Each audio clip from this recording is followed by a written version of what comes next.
Ulrich Leuchtmann, Head of FX Research at Commerzbank, joins us now from Frankfurt. Good to have you on the programme. Do you agree with the timing of the reopening, the partial reopening of Germany? Well, from a purely economic standpoint, surely it's better to open as early as possible. But I mean, it has to be a cautious reopening, because the worst thing for financial markets would be if this reopening would have to be scaled back again.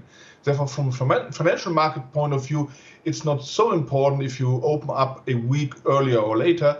It's more important that this is on a consistent basis. And therefore, from a financial markets perspective, I think it's very wise to open only gradually, to be cautious and to see what the effects are. A cautious stance here is better than a situation where the government would have to pedal back. And how badly has the German economy been hit? Well, actually, that's hard to say. Obviously, we have in Q1 a very rapid reduction of GDP, and we'll see most of the effects also in Q2. As you know, this reopening will only be phase-wise.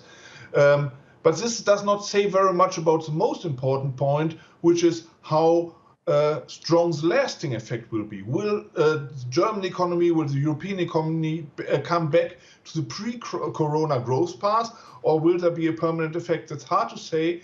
I think the very decisive question here is how many bankruptcies you will see, and how many layoffs you will see, and how many unemployment you will see.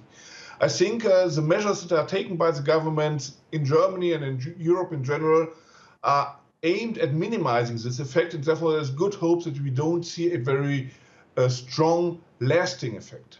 And which sectors, particularly of the economy, are going back to work, are reopening? Well, this is something which is very complicated, because you see that a lot of industrial companies, for example, have problems because they rely on products that they get from somewhere else. For example, from Italy, where you still have a more severe lockdown at the moment, and therefore I think for industrial Germany, this is only gradually becoming better, despite the fact that a lot of things are reopening now. The biggest effect certainly now will be for shops, for retailers, and for hospitality. But this is something which still remains closed. Therefore, we're in a situation where the general effect will be relatively limited. All right. Ulrich Leuchtmann, thank you very much indeed for speaking to us here on the News Hour.